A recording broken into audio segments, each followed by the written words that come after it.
Over the page, we're going to think about how teams actually get formed.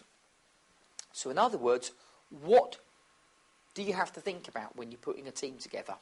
So we're going to do this in two particular bits. We're going to talk about the ideas of a guy called Belbin, and we're going to talk about the ideas of a guy called Tuckman. Now, both of these ideas are the sort of thing that in the exam, these are very, very easy to test. So they come up a lot. As I've said in previous chapters, the examiner will probably do one of two things when they're going to test Belbin and Tuckman, because they do this a lot.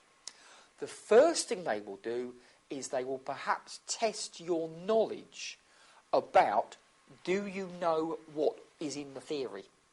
So, for example, they will say, here are 4 types of character that Belbin comes up with. 3 of them will be in the list that we're about to see, and 1 of them has been invented. So, in other words, you have to find the one that is wrong. That's a common type of question, and that's simply a knowledge question. You simply learn all the types of people that Belbin's talking about, and then you can identify the one that's missing. The other is an applied question, a practical question. The examiner will say, here is a member of a team, this is what they do, which kind of characteristic are they? So what would Belbin class them as? So you also need to be practical and be able to apply all of these. So the types of different roles that we have got as far as Belbin is concerned. We have got a plant. And the plant basically comes up with ideas. So in a team, the plant is the person who has all the inspiration and says, let's do this, let's do this, let's do that, let's do something else. So the plant is the person that has lots of ideas. Why is that an important person? What happens if you have a team and nobody ever comes up with any new ideas? Well, you're not going to get very far. So the ideas person. The resource investigator, they are mainly interested in things like getting resources for the team. If you are talking about the board of directors, that would be something like the purchasing director.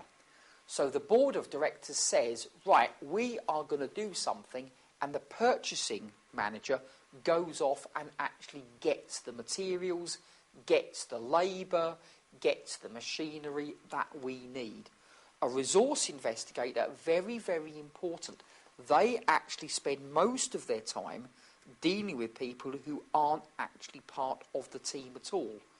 They will be dealing with people from the outside world. The coordinator, I think that one is fairly obvious. The coordinator basically, I was about to say coordinates everybody, they basically organise everything. They organise the tasks. So they will say to the resource investigator, go and get some supplies. So they will basically be the person doing the day-to-day organising. They might not actually do very much of the tasks themselves. Their job is to make sure that somebody else is doing them. A shaper is the person who questions what we are doing. A shaper might be somebody who questions what we have done in the past. Why do we do it like that? If there is a good explanation for why we do it like that, then fine, the shaper will be quite happy. But if there isn't a good explanation, the shaper will say, why do we do it like that? And the team say, I don't know why we do it like that. Then it gives you a reason to try something different. Now, the plant and the shaper might be the same person. So the shaper says, why do we do it like that? Everybody says, I don't know. So the plant says, well, why don't we try it like this instead? So they might be the same person. And to be honest, often they are, but they don't have to be. One of the big things with Belbin, although there are a number of roles, You could have each role being done by a different person. But you can have some of the roles overlapping, and the plant and the shaper often are the same person, but they don't have to be. Somebody comes along and says, why do we do it like that? When the group say, I don't know, what are you going to do about it? The shaper says, well, I don't know either. So that's when the plant comes in and says, well, I've got an idea. Why don't we try it like this? So you have the shaper. The monitor evaluator basically says, how are we doing? We have got tasks to complete. How close are we to finishing? Are we nearly at the end? Are we still near the beginning? Are we halfway through? Are we going to meet our targets, etc., etc.? Now, to be honest with you, when we're talking about teams, we're normally talking about a relatively small group of people. It might be 10, 11 people, might even be fewer than that. But an entire organisation is also a team to a certain extent. An entire organisation, an entire company needs plants and needs shapers, and they also need monitor evaluators. Now, in a company, where will you find the monitor evaluators? Which department are they in? Well, the most obvious one is that they're in finance. Because one of the things that we do is we do things like budgets, we do things like month end, so we look at how people are progressing compared to their budgets. A lot of the work that finance do is associated with being monitor evaluators. In other words, telling people how they're getting on. So remember what Belbin is saying is we need a mixture of all of these different people. If there is no plant, if nobody in a team plays the role of a plant, then nobody ever comes up with any ideas. We always just do what we've always done. If there is no monitor evaluator, then we don't know how we are doing. We don't know whether we're going to be successful or not. And presumably the team won't do very well.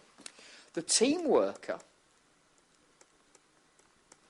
is very much there as a support for everybody else. The team worker is often the person who gets on with everybody else and tries to encourage them, tries to give them support. Obviously, they will have their own tasks to do as well. But often you find the team worker is somebody who's already doing something else and does that role as well. Now, I'm sure if you are working, you can think about most groups of people that you're with, particularly in your department. And there is usually one person, there might be more, but there is usually one person who is very supportive of everybody else and tries to help them as much as they can. That's the team worker. The implementer is basically the doer. All of these, the team that we've got has got a task to complete. And we've talked about people who come up with ideas. How should we complete the task? We've talked about people who say, where will the resources come from? I'll go and get what we need. We've talked about the monitor evaluator who says how we're doing, but so far we haven't actually had anybody who does anything. So that's where the implementer comes in. The implementer is the person who does it, and obviously that's going to be a key part of any team. The completer finisher is, to a certain extent, the exact opposite of a plant. The big problem that you have with plants is that they often come up with lots of ideas, but they never do anything about them. They never actually get started on them. They can often be very abstract. So what we need then is we need somebody, an implementer, to actually do things. But the trouble is, as you well know, as you get towards the end of a task, often you get bogged down, you get involved in lots and lots of details. Now, the completer finisher is somebody who is very good at those details. Again, if you look, for example, at a lot of tasks that you have a project. Let's say, for example, you're doing an audit of a company. And obviously auditing is something that you guys are going to be looking at when you do some of your later exams. When you first start an audit, there's lots and lots and lots of things that need doing, and everybody quite happily goes off doing their own thing. There would be lots of people implementing that audit. They're going off and looking at their own particular section. And you can quite happily leave them to get on and do things. The things that get done first on an audit, like any kind of project, are often the easiest and the most straightforward things. As the audit progresses, often the easy bits are done, and you then start having to focus on details. Have you done that little bit? Has this little bit been completed? Yeah? When you start an audit, you often leave lots of bits. You say, I'll come back and do that later on. Or there's something where you think, I need to find out something, and I'll come back and find it later on. So you start out with all the easy bits. You often don't finish any of them. You do most of them, and then you go on and do another easy bit, and you do another easy bit. Eventually, though, you've got to finish everything off. Some people are very, very good at details. Some people aren't. You may well have heard of people who say things like, the phrase that I've come across is, I think in broad terms, or I'm a broad brush person. What they mean is they're not very good at details. Either they're not interested, or they haven't got the patience, or they may not have the skills. That's where your complete the finisher comes in. Somebody has got to be interested in the details, because otherwise we might miss something. And that's often where people go wrong. That's often where projects go entirely wrong. There is a story, and I don't know how true it is. I read about it many, many years ago. But there was a story about when the Americans were trying to put somebody on the moon. So they went through various stages of various rockets, etc., etc., etc. You obviously had a team of people working to develop rockets to put people that eventually was going to lead to put people on the moon. So you had lots of people on the team. You had plants, and you had monitor evaluators, and you had resource invigilators. But you also had computer programmers. Now, they would be implementers writing computer code, but you also needed some finishers. You needed some detailed people who would check all of the lines of code. Now, as I say, there is a story, and I know that I've read this quite a few times, but I have no evidence that it's true or not, that they were developing a rocket that was going to eventually turn into something that was going to take people to the moon. So they built a test one, a smaller version. But it still cost tens of millions of dollars. And so the day for the big launch came. They had all the people. They invited lots of dignitaries. They invited lots of important people to see this rocket being tested. So they fired it. It went straight up in the air for about 200 metres, turned around and came straight back down again into the earth and exploded. And when they were trying to work out why on earth that had happened, they went through all the computer code, and the story is that there was a minus sign where there should have been a plus sign in one of the lines of computer code. And because of that, they managed to wreck a $10 million rocket in about 3.5 seconds. Now, why did that happen? Because somebody didn't look at the details. Maybe that was because they didn't actually have anybody that was good at looking at the details. So, completer finishers are very, very necessary inside a team. Somebody's got to be able to look at the details. You can imagine that if we put together this team, it will be complementary. We've deliberately put together a team who've got lots of complementary skills. I'm sure you can also imagine there'll be lots of arguments. The plants and the completer finishers won't like each other, because the plants are very much, I've got an idea, but I'm not interested in how to do it. I'm certainly not interested in details. Those two people will not get on very well together. So it's very unusual that you find somebody that actually does both of those roles. The final bit we've got there is a specialist. So again, when I was an auditor, normally I would work with the same kinds of people. There were people in my office that I would work relatively regularly with on various audits. You'd put together a team of people, then it would split up, then you'd work together with another team of people, and then they would split up. Maybe after 2 or 3 months, you'd come back and work with the same people again. So you tended to work with the same kind of people. Occasionally, we would have an audit which was fairly specialised, something we didn't deal with very often. I remember when I was an auditor, most of our clients were manufacturers because of the nature of where the office was based. But we did have one client who was a financial services company. And most of us didn't really know anything about financial services, certainly not from the point of view of auditing. So we had some specialists, some people who just joined the team just for that particular audit because they knew about that, and that was the only time we ever saw them. So you've got a range of different people, you've got a range of different skills. So Belbin says that when you are recruiting people to join a team, they may already work for a company and you're going to put them on a team. You don't want everybody being the same. So you don't want everybody that's a monitor evaluator. You don't want everybody that's an implementer. You need a mixture of different kinds of people. Now that might mean that when you're putting a team together, you deliberately include people from other departments, from other parts of the organisation that will bring different skills. Now, one of the teams that is in an organisation that you need to be aware of, because obviously you're part of it, will be the finance team. Now, the big problem with the finance team is you have probably got already quite a lot of monitor evaluators, because that, to be honest, is what accountants do. You may well have, I would hope, lots of implementers who do the job, and I would also hope you get lots of team workers who will help everybody else. Accountants also tend to be good at details. I know that is a generalisation, but accountants in general are fairly good at looking at details. The trouble is that you don't necessarily have anybody to come up with any ideas. You don't necessarily have anybody who questions what we are doing at the moment. So the big problem in your organisation might well be that you keep doing what you have always done.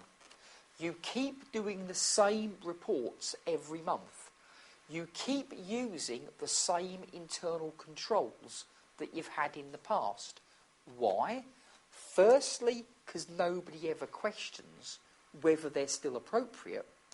And even if they did, there is nobody to come up with a fresh idea. Well, why don't we do it like this instead? So even in the finance department, you really need shapers and you really need plants. Now, that might mean that when you are selecting people to join the finance department, you ignore their technical skills, or at least you don't really pay a lot of attention to it. Most accountants have got relatively similar technical skills, or you could argue that they have got similar technical skills. If they've all passed the same exams, they can all do the same things. I would accept some of them will have more experience in an area than others. But maybe what people should particularly look for when they're talking about selection is, should we get some more plants? Should we get some more shapers? Should we get people who think in a different way? Because that would actually make the finance department better. Now, you can use exactly the same argument about lots of other departments. If you go to the marketing department, I suspect you'll find lots of shapers, and I suspect you'll find lots of plants. I'm not sure you would find as many completer finishers. So again, if they're recruiting and selecting for that department, maybe they look for people with a slightly different personality. And again, maybe they look for people who aren't particularly technical. What they look for is the personality instead. If you remember when we talked about recruitment and selection, we did talk about what was called a person specification.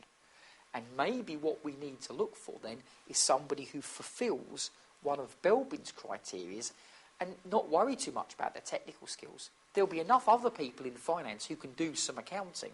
There'll be enough other people in marketing who can do a campaign. Maybe what we need to do is come up with the right kind of personality.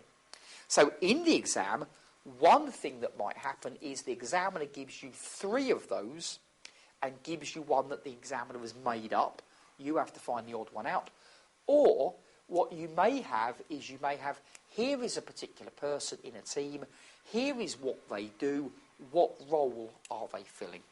So Belbin, I think Belbin is not only a very sensible theory, I think it's actually also an interesting one, because I hope that you can identify yourself in one of those categories, and hopefully you can also identify the people you work with in one of those categories.